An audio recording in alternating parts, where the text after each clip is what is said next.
नमस्कार, बहुत स्वागत है आपका उम्मीदों का वर्ल्ड कप में हमारी खास पेशकश। और ये नाम भी हमने देखिए बहुत सोच समझ के रखा था कि हर मैच में वो उम्मीद कितनी परवान चढ़ेगी, तो कमाल हो गया है। 10 के 10 मैचों में वो उम्मीद हर बार परवान चढ़ती गई और बस एक मैच बाकी है जहां वो उम्मीद अपने शिखर पर होगी, यानी वर्ल्ड कप की ट्रॉफी टीम इंडिया के हाथों में होगी। फाइनल्स में खेलने वाले हैं हम ऑस्ट्रेलिया के साथ नरेंद्र मोदी स्टेडियम में और ये मुकाबला दुनिया देखने वाली है। दुनिया का सबसे बड़ा स्टेडियम, उसमें क्रिकेट की दुनिया का सबसे बड़ा मुकाबला। तो दिल की धड़कनें वाकई तेज हैं क्योंकि अब वो घड़ी आ गई है जब बस वो एक ट्रिकिंग मोमेंट जो होता है कि हाँ क्या होगा क्या नहीं होगा, ये एक्साइटमेंट बन रहा है। और बने भी क्यों ना भाई, इतना बड़ा मैच होने जा रहा है। तो चलिए इस मैच के बारे में ढेर सारी बातें हम करेंगे, टीम इंडिया के अब तक के सफर पे नजर डालेंगे और ऑस्ट्रेलिया से कैसे हम वो ट्रॉफी उठाएंगे। जी हाँ, कॉन्फिडेंस है इस बार टीम इंडिया को देख के कि हम ऐसा बोल रहे हैं कि हाँ कैसे हम उनसे मैच जीतने वाले।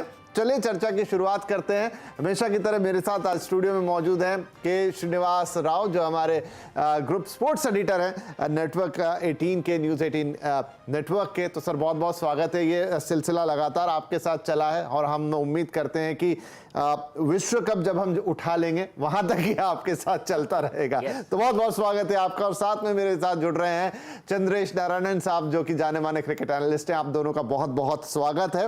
राइट, तो श्री सर आपसे ही शुरुआत करते हैं। मैं क्या पूछूं और क्या ना पूछूं, आज समझ नहीं आ रहा। बहुत सारे सवाल मन में थे, शीट पे लिख के भी लाया था, लेकिन अब तो लग रहा है सीधा एक ही सवाल पूछूं कि हम वर्ल्ड कप जीत रहे हैं ना। जीतना तो चाहिए। अगर इस टीम को अगर मैं फुली कॉन्फिडेंट होकर सपोर्ट नहीं करूंगा, इस टीम के पीछे मैं अगर ये बोलूं नहीं कि भाई ये जीतने वाले हैं, तो फिर किस टीम के बारे में हम बात करेंगे। 10 मैच जीता है, सस्पिशन की कोई गुंजाइश ही नहीं छोड़ी है, इन ऑल डिपार्टमेंट्स एक्सेल किए हैं। आप ये देखिए, न्यूजीलैंड का जो मैच है 70 रन से जीते हैं, वो कोई कम आंकड़ा नहीं है। जी जी 70 रन से जीतने के बावजूद बोल रहे हैं कि नहीं बहुत करीब आ चुका था मैच। करीब बिल्कुल नहीं आया था, हम फिर भी बहुत आगे थे मैच में। बट वो एक आदत पड़ गई है। आदत पड़ गई है आपको, मतलब सामने वाली टीम को 50, 80, 100 में आउट कर देने की आदत पड़ गई है। तो उस तरीके का डोमिनेंस देखने को मिल रहा है। तो क्यों नहीं? I am saying it is India's world cup. It is India's world cup to lose. क्योंकि जीत, अगर इंडिया राइट नाउ अगर थोड़ा बहुत टेंशन में आ सकता है तो इंडिया ही इंडिया को टेंशन दे सकता है, और कोई नहीं देगा। राइट, चंद्रेश नारायण साहब, क्या आप भी इस बात से इत्तेफाक रख रहे हैं? देखिए ऐसी टीम तो मतलब जितना क्रिकेट याद है बचपन से लेके अभी तक, जो कॉन्फिडेंस किसी टीम पर आना चाहिए, ये वो इंडियन टीम है कि आपको लगे कि भाई अब तो कुछ है नहीं। अब देखिए क्रिकेट एक दिन का खेल है, कुछ भी होता है, लेकिन अब तक जिस तरीके से टीम खेली है, जैसी खेली है, लगता तो है कि इसी को जीतना चाहिए।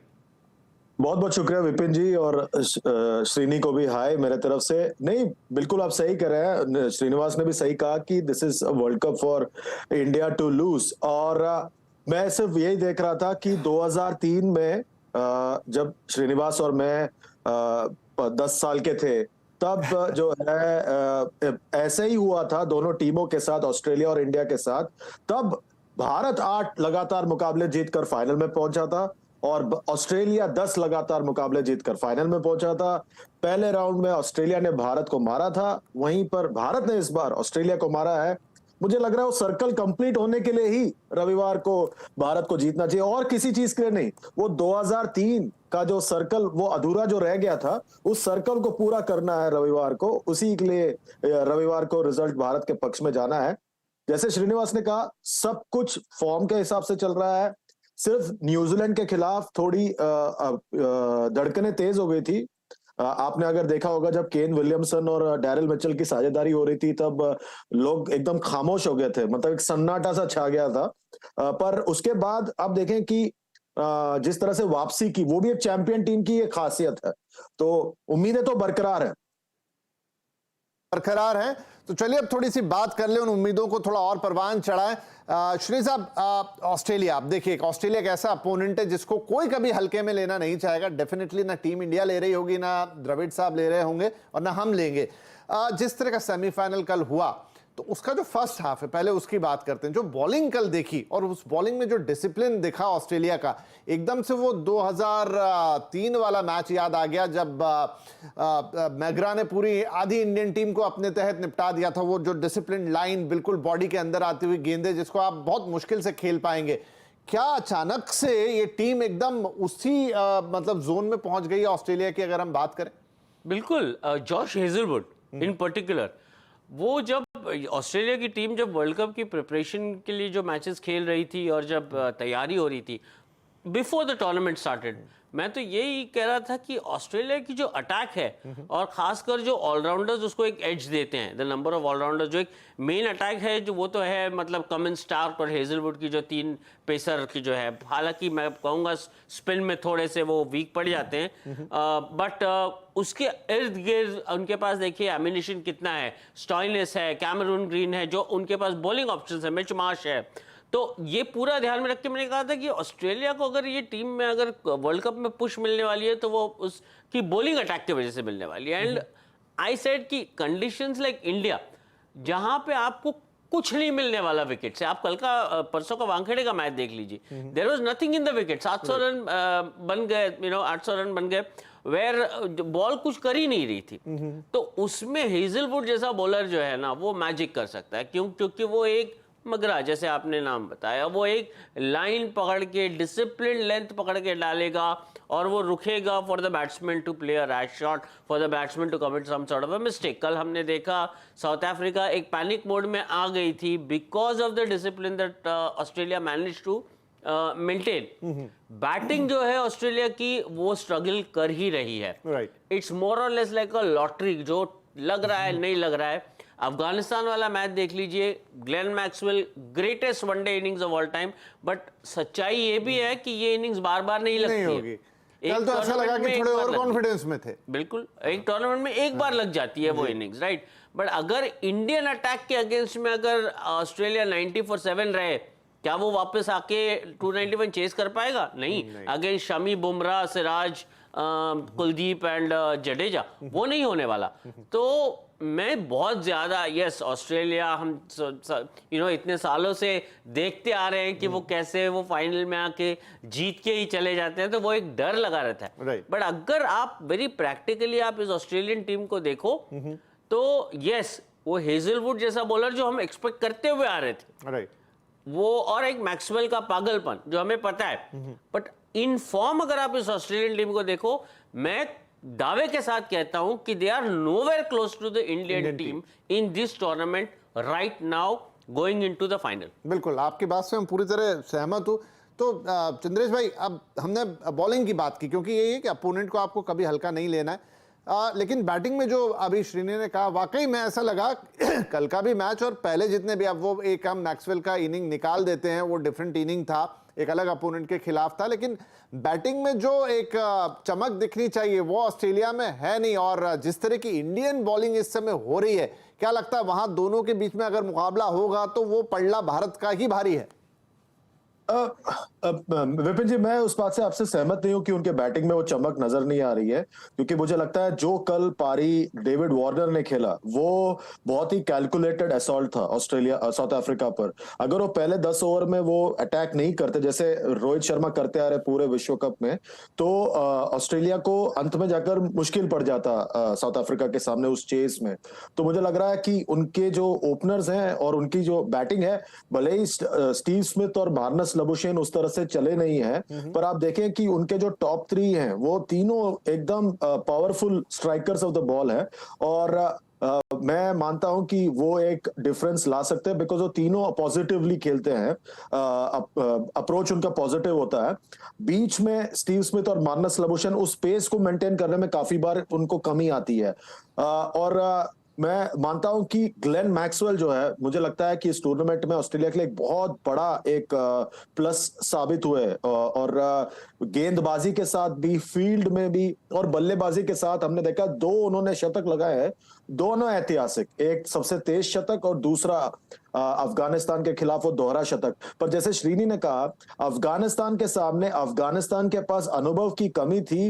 वो मैक्सवेल जो चोटिल थे, यानी क्रैम्प हो गया था, मुश्किलों में थे, उनको उन्होंने समझदारी से गेंदबाजी नहीं की थी। वही चीज भारत ने, डैरिल मिचेल जब वही सिचुएशन में थे उसी मैदान पर, तब उन्होंने बहुत समझदारी से wide of the off stump डाला, मजबूर किया उनको स्ट्रेच करने पर, और बहुत समझदारी से गेंदबाजी की थी। यह अनुभव की कमी थी अफगानिस्तान में। पर ओवरऑल आप अगर देखें कि दोनों टीमों में देखें तो जैसे श्रीनी का ऑस्ट्रेलिया का ताकत उनकी डेप्थ है। आपने कल भी देखा उनके नंबर 8 पे उनके कप्तान आते हैं और उसके बाद जो मिचेल स्टार्क हैं वो सब बल्लेबाजी कर सकते हैं। भारत के लिए एक ही चिंता का विषय है कि कहीं ना कहीं आपकी टेल बहुत जल्दी शुरू हो जाती है और भले ही हम कह रहे हैं कि विराट कोहली गेंदबाजी कर सकते हैं और बाकी बल्लेबाजों से अपने गेंदबाजी कराई, ऑलराउंडर्स की कमी भारत में है, ऑस्ट्रेलिया में नहीं है। वही मुझे एक डिफरेंस नजर आ रहा है दोनों टीमों में। ओके, यहाँ पर इस पे भी बात करते हैं, लेकिन सुनिए उससे पहले एक सवाल है कि अभी तक जो टीम इंडिया की बैटिंग की पैटर्न है वो दिख रही है कि रोहित आएंगे, एक टिपिकल स्टार्ट देने की कोशिश करेंगे, दूसरे एंड पे शुभमन थोड़ा सा बैलेंस गेम खेलेंगे, विराट कोहली एक टिपिकल एंकर रोल में रहेंगे जहां उनका स्ट्राइक रेट उनकी सेंचुरी तक 100 के नीचे रहेगा, और उसके बाद की भी फिर हम चीजें फॉलो होते हुए देख रहे हैं। क्या इंडियन टीम के या मैनेजमेंट के जहन में ये बात होगी कि अब ये तो पैटर्न सबको पता है तो उसी पैटर्न को वो लोग प्लान करके आएंगे, तो क्या कोई सरप्राइज हो सकता है कि रोहित एक अलग तरीके की पारी खेलें या फिर कोहली अलग एक रोल में दिखाई दें? क्या ऐसा कोई सरप्राइज हो सकता है? ओके, तो इसको थोड़ा सा ब्रेक डाउन कर देते हैं। सरप्राइज की हम बात कर रहे हैं तो पहली बात तो 11 में कोई सरप्राइज नहीं होने वाला, 11 तो वही रहने वाला, राइट। हाँ। अब हम 11 की जगह हटा दें और रोहित की बात करें तो रोहित जो स्टार्ट दे रहे हैं इंडिया को, उसमें दो चीजें हैं। एक तो इंटेंट उनका जो है, जिस इंटेंट के साथ वो बैटिंग कर रहे हैं, और दूसरा उस इंटेंट के कारण जो रन वो बोर्ड पे लगा रहे हैं जिसका फायदा इंडिया उठा रही है। जैसे आप देखिए 47 बनाए उन्होंने न्यूजीलैंड के अगेंस्ट में, 47 जो रन्स पर से वो इतने मायने न रखे, बट जिस इंटेंट के साथ उन्होंने 47 वो बनाए, उन्होंने वो एक स्टार्ट जो था वो फ्यूल किया इंडिया के मिडिल ऑर्डर को, एक इम्पीटस दिया। अब आप देखिए अगर रोहित 47 नहीं बनाते, 4 बनाते या 7 बनाते, 10 बनाते, 15 बनाते, इंटेंट में कोई कमी तो नहीं रहती। इंटेंट वही रहता उनका, रन नहीं बन पाते। अब अगर रन नहीं लगते बोर्ड पे तो क्या आप रोहित शर्मा को उतना ही लॉर्ड करते, उतना ही अप्रिशिएट करते जो आप 47 बनने पे कर रहे हैं? या इस पूरी टूर्नामेंट के दौरान रोहित ने जिस किस्म से स्टार्ट्स दिए हैं और जिस किस्म से रन बनाए हैं, बोर्ड पे रन लगाए हैं, अगर वो रन नहीं रखते बोर्ड पे तो हम इंटेंट को मानते, बट वो इंटेंट को हम लॉर्ड नहीं करते, इस तरीके से अप्रिशिएट नहीं करते। मेरा कहने का मतलब ये है, all is well at the end of the day जब तक आपके पास रिजल्ट्स आ रहे हैं जी। और ब्यूटी जो है रोहित शर्मा के बैटिंग की कि वो इंटेंट तो नजर आ ही रहा है, बट उसके रिजल्ट्स भी नजर आ रहे हैं जो कि इंडिया के फेवर में है। उसका फायदा आप विराट कोहली को देख लीजिए, उनकी strike rate is a matter of concern, but वो हमको हर्ट नहीं कर रही है। क्यों? क्योंकि बाकियों का, श्रेयस अय्यर को देख लीजिए, जिस किस्म से उन्होंने वो जो 166 ऑड बॉल्स में मारे वानखेड़े में, मेरे ख्याल से it was a wonderful century. KL Rahul के बैलने से जो रन्स आ रहे हैं, ये सारा कुछ देखते हुए आप विराट कोहली की स्ट्राइक रेट को नजरअंदाज कर सकते हैं, ये ध्यान में रख के कि वो एक एंकर रोल खेल रहे हैं एट नंबर 3। मैंने पिछले हमारे इसी शो में वो उदाहरण दिया था कि जो हमारा धर्मशाला वाला जो मैच था अगेंस्ट न्यूजीलैंड, उसमें अगर आप देखें विराट और सूर्य कुमार यादव जो बैटिंग कर रहे थे, तो वो फंस गई थी। विराट कोहली का वो रन जो है वो फंसने वाला था, रन आउट हो सकते थे, बट वो आप चाहते थे उस समय कि विराट कोहली क्रीज पे रहे, क्योंकि जो एक रिस्पॉन्सिबिलिटी थी वो अधूरी रह गई थी। तो आपको वो चाहिए, क्योंकि जब अभी चंद्रेश ने आपको अभी बताया कि टेल नहीं है। अगर जैसे ही केएल राहुल अगर आउट हो जाए और जडेजा का जिस हिसाब से फॉर्म चल रहा है, शानदार बॉलिंग कर रहे हैं, बट बैट के साथ जिस हिसाब से फॉर्म चल रहा है, आप थोड़े टेंशन में आ जाएंगे। उसके बाद तो आपकी बैटिंग टेल चालू हो जाती है, and it's a slightly longish tell.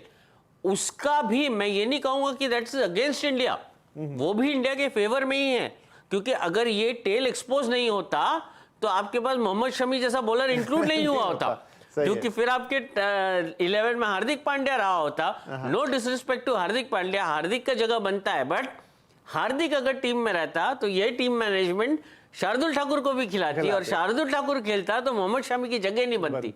तो आप देखिए जो एक साइकिल है, लाइफ साइकिल, वो कैसे बन जाता है। राइट। तो सर्कमस्टेंसेस इतनी मैजिकली क्रिएट हुई हैं कि मोहम्मद शमी की जगह ऑटोमेटिकली बन गई। जिस इंसान ने पहले 3 मैच नहीं खेला वो मैन ऑफ द टूर्नामेंट के रनिंग में है। So these are small things. तो मैं कह रहा हूं इंटेंट वगैरह सब ठीक है, एंड रिजल्ट एक ही चीज है जो मायने रखता है। आपने 10 मैच खेले, बढ़िया खेले, आप चैंपियन टीम हो, 19 तारीख की रात को अगर वो ट्रॉफी आपके हाथ में नहीं रहा ना, तो फिर मतलब नहीं किसी चीज का। राइट राइट, नहीं ये बहुत बड़ा स्टेटमेंट है कि फाइनली वो ट्रॉफी आपके हाथ में आनी चाहिए। तो चलिए, काफी बातें हो गई इंडियन बैटिंग की, एक छोटा ब्रेक लेते हैं। ब्रेक के बाद जो इंडिया की बॉलिंग हो रही है और जो ताकत आ रही है, चाहे वो शमी हो, चाहे बुमराह हो, चाहे सिराज हो, दोनों स्पिनर्स हो, जड्डू हो, कुलदीप हो, उनकी भी चर्चा जरूरी है क्योंकि उन्होंने आधे से ज्यादा टूर्नामेंट हमें जिताया, मतलब कह लें उनका भी उतना ही बड़ा रोल है। छोटा ब्रेक के बाद इंडियन बॉलिंग की बात।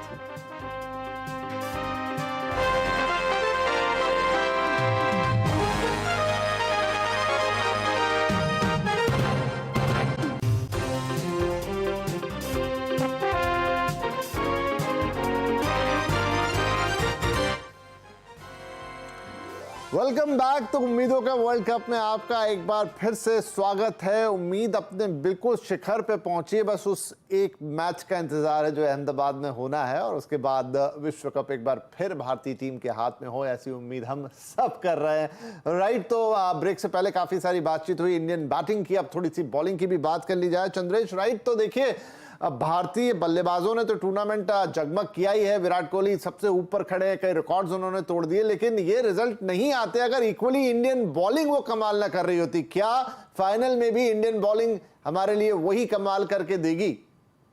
उम्मीद तो यही है विपिन जी, पर मैं उससे पहले आप सबको एक बहुत बड़ी खबर बता दूं कि फाइनल में वही अंपायर है जो पिछले 10 साल से भारत के हर आईसीसी के नॉकआउट में होते हैं सिवाय पिछले साल के, रिचर्ड केटलबरो। तो मुझे डर ऑस्ट्रेलिया से ज्यादा रिचर्ड केटलबरो से हो रहा है क्योंकि मैं अभी चेक कर रहा था 2014, 2015, 2016, 2017, 2019 हर बार रिचर्ड केटलबरो रहे और 2019 के सेमीफाइनल में यही दो जो ऑन फील्ड अंपायर होंगे, रिचर्ड इलिंगवर्थ और रिचर्ड केटलबरो, वो भी थे उस दिन। और रिचर्ड केटलबरो ही थे जिन्होंने धोनी को रनआउट के लिए वो टीवी अंपायर के लिए इशारा भी किया था। तो डर मुझे रिचर्ड केटलबरो से ज्यादा हो रहा है अब, ना कि अब ऑस्ट्रेलिया से। कांस्टेंट फैक्टर बनते जा रहे हैं इसमें। जहां तक आप गेंदबाजी की बात कर रहे हैं, गेंदबाजी बिल्कुल, और मुझे लगता है जैसे श्रीनी ने कहा कि मेरे हिसाब से player of the tournament Hardik Pandya है। ना वो चोटिल होता है, ना टीम में बदलाव होता, ना मोहम्मद शमी को मौका मिलता, क्योंकि देखिए मोहम्मद शमी को भारत सफेद गेंद के क्रिकेट में कम ही खिलाते हैं और उनका पहला चॉइस हमेशा ही सिराज रहते हैं और बुमराह चोटिल थे इसलिए शमी को खिलाते थे, वरना वो ज्यादा सिराज के साथ जाते हैं। और अब बुमराह आ गए थे तो बुमराह और सिराज ही गेंदबाजी करते हैं।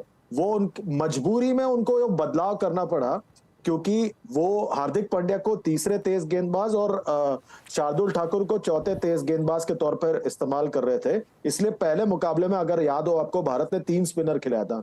उसके बाद भारत ने थोड़ी रणनीति में बदलाव की, फिर हार्दिक चोटिल हो गए, फिर जो है लगातार उसी कॉम्बिनेशन के साथ भारत गया है।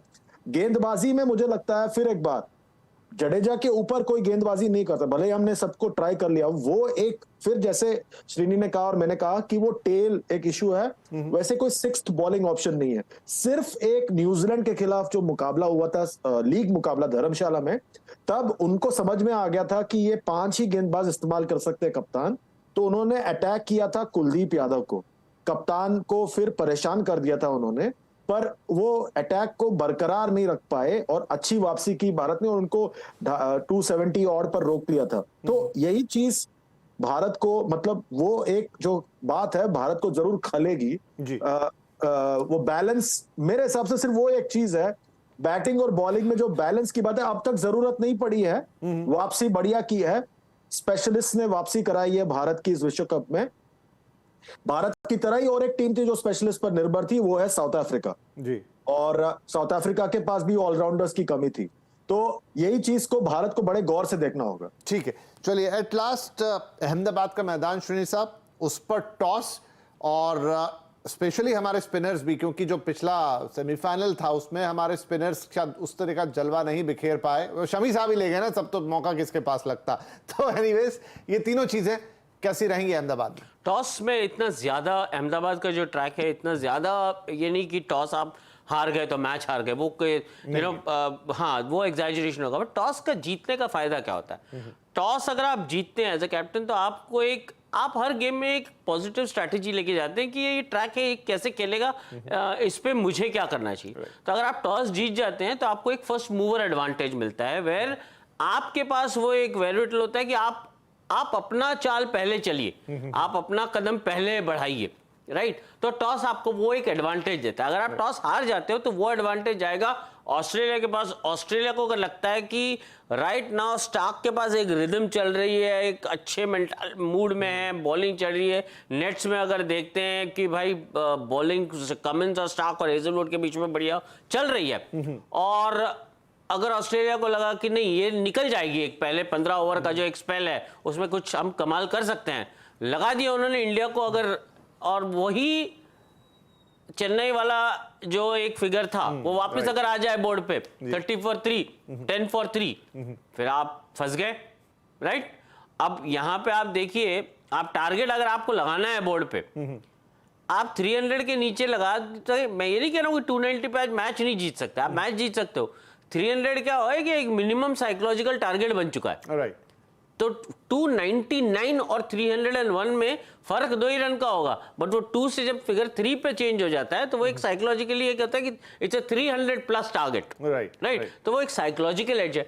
और देखिए टॉस 50 ओवर गेम जो है ना, वहां पे टॉस इतना मायने नहीं रखता, क्योंकि आप अनलेस आप ड्यू काउंटर कर रहे हैं, हेवी ड्यू काउंटर कर रहे हैं। कलकत्ता का पिच देख लीजिए, बैटिंग सेकंड बॉल आती नहीं है बैट पे, तकलीफ होती है, राइट। तो वो मुझे अहमदाबाद में वो सिनेरियो नहीं दिखता, बट 1 लाख लोग बैठे हैं, अंडर लाइट्स है, square of the wicket, boundaries बड़ी है, आपको बल्ला पूरा आड़ा घुमा के अगर मैदान क्लियर करना है, क्योंकि आपको 350 चेज करना है, वो इतना आसान नहीं है, राइट। अगर वो आपके ओपनर्स जो है गिल और रोहित चल पड़े 150 फॉर नो लॉस, तो फिर बात अलग होगी। लेकिन थोड़ा बहुत इधर उधर हो गया तो टॉस में बोलता हूं जीतिए, फिर आप वो कर सकते हैं जो आप चाहते हैं, तो आपको एक फर्स्ट मूवर एडवांटेज मिलता है। हालांकि 50 ओवर फॉर्मेट में कमबैक का हमेशा मौका होता है, तो वो एक, चलिए तो हम तो यही कहेंगे कि भाई यहाँ तक बहुत सारी बातें हैं जो हमने की, और ये क्रिकेट में होती भी हैं, उस दिन भी होंगी, लेकिन इंडिया ने अब तक जिस तरीके से 10 मैच जीते हैं, जिस कन्विंसिंग तरीके से जीते हैं, ये 11वां गेम भी वहां जारी रहेगा, और 1 लाख लोगों का सपोर्ट बहुत बड़ी बात होगी, तो वो तो एक प्लस पॉइंट या एडवांटेज होगा ही होगा। वेल, तो हम सबको अब इस फाइनल का इंतजार है, एंड वी होप कि जब हम अगली बार बातें कर रहे हो हम तीनों, तब वो हम बात कर रहे हो कि देखिए अब इन्होंने ये कमाल किया, इन्होंने वो कमाल किया, और फाइनली इस तरीके से इंडिया ने तीसरी बार वर्ल्ड कप उठाया। इसी उम्मीद के साथ और शुभकामनाओं के साथ इस कार्यक्रम को समाप्त करेंगे, फिर मुलाकात होगी विजेता बनके, तब तक के लिए all the best team India. Thank you आप दोनों को भी, नमस्कार।